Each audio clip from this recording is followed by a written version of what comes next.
Assalamualaikum warahmatullahi wabarakatuh. Masih bersama saya Bu Eya.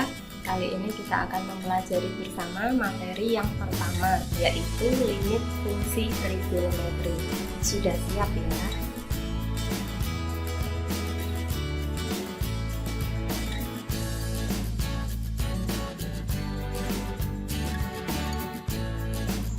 Masih ingatkah Anda dengan limit fungsi aljabar yang telah Anda pelajari di kelas 11 kemarin?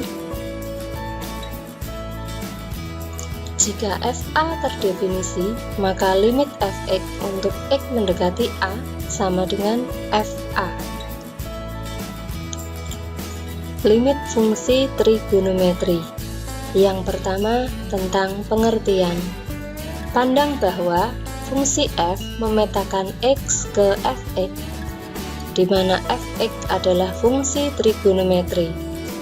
Limit fungsi trigonometri fx untuk x mendekati suatu sudut tertentu, yaitu A, adalah nilai fungsi fx untuk x mendekati A, baik dari kiri maupun dari kanan. Ditulis sebagai limit fx untuk x mendekati A sama dengan L, dengan L sama dengan nilai Fx untuk X mendekati A, dan A menyatakan besar sudut. Perlu diperhatikan A biasanya berupa pi radian.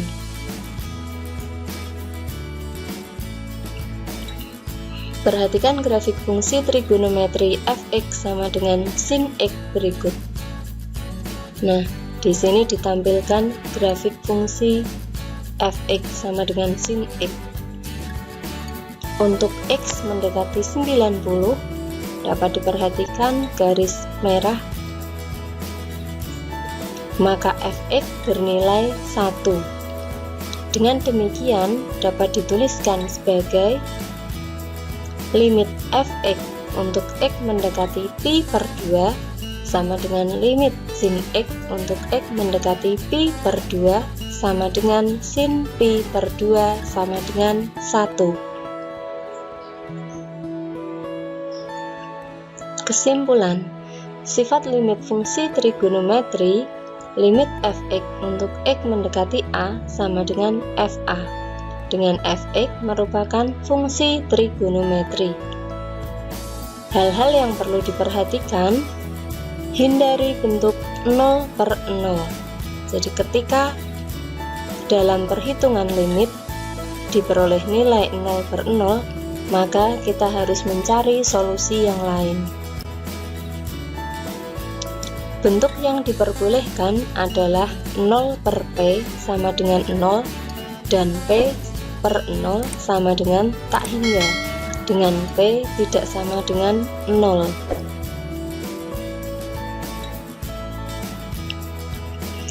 Selanjutnya, contoh 1, tentukan nilai limit fungsi trigonometri berikut. A. Limit sin X untuk X mendekati pi per 4. B. Limit cos 3X untuk X mendekati pi per 6. Penyelesaian. Untuk yang A, limit sin X untuk X mendekati pi per 4, tinggal kita substitusikan sama dengan sin pi per 4 sama dengan setengah akar 2. Jadi nilai dari limit sin X untuk X mendekati pi per 4 sama dengan setengah akar 2.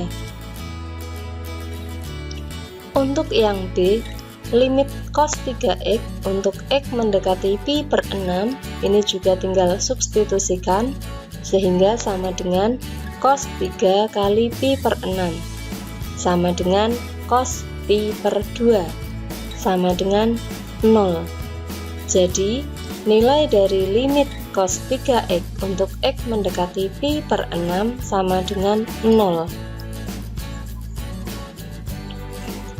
Selanjutnya contoh 2, tentukan nilai limit fungsi trigonometri berikut. Limit sin kuadrat X dikurangi cos kuadrat X dibagi sin X dikurangi cos X untuk X mendekati pi per 4. Penyelesaian. Langkah 1, selalu yang kita lakukan dulu adalah substitusi. Limit sin kuadrat X dikurangi cos kuadrat X dibagi sin X kurangi cos X untuk X mendekati pi per 4 sama dengan sin kuadrat pi per 4 dikurangi cos kuadrat pi per 4 dibagi sin pi per 4 dikurangi cos pi per 4 sama dengan setengah akar 2 dikuadratkan dikurangi setengah akar 2 dikuadratkan dibagi setengah akar 2 dikurangi setengah akar 2 sehingga diperoleh 0 per 0. Karena diperoleh bentuk 0 per 0, maka harus kita tentukan nilai yang lain. Kita cari solusi yang lain. Langkah 2, ubah bentuk fungsinya. Jadi untuk mencari solusi yang lain, kita bisa mengubah bentuk fungsinya dengan fungsi yang senilai. Limit sin kuadrat X dikurangi cos kuadrat X dibagi sin X dikurangi cos X untuk X mendekati pi per 4 sama dengan limit untuk sin kuadrat X dikurangi cos kuadrat X kita faktorkan menjadi sin X ditambah cos X dikalikan sin X dikurangi cos X dibagi sin X dikurangi cos X untuk X mendekati pi per 4. Nah, di sini untuk sin X dikurangi cos X dapat kita sederhanakan sehingga diperoleh limit sin X ditambah cos X untuk X mendekati pi per 4. Nah, setelah langkah tersebut tinggal kita substitusikan sama dengan sin pi per 4 ditambah cos pi per 4 sama dengan setengah akar 2 ditambah setengah akar 2 sama dengan akar 2. Jadi nilai limit sin kuadrat X dikurangi cos kuadrat X dibagi sin X dikurangi cos X untuk X mendekati pi per 4 sama dengan akar 2. Sampai di sini semoga bermanfaat dan bisa dipahami. Selamat belajar. Assalamualaikum warahmatullahi wabarakatuh.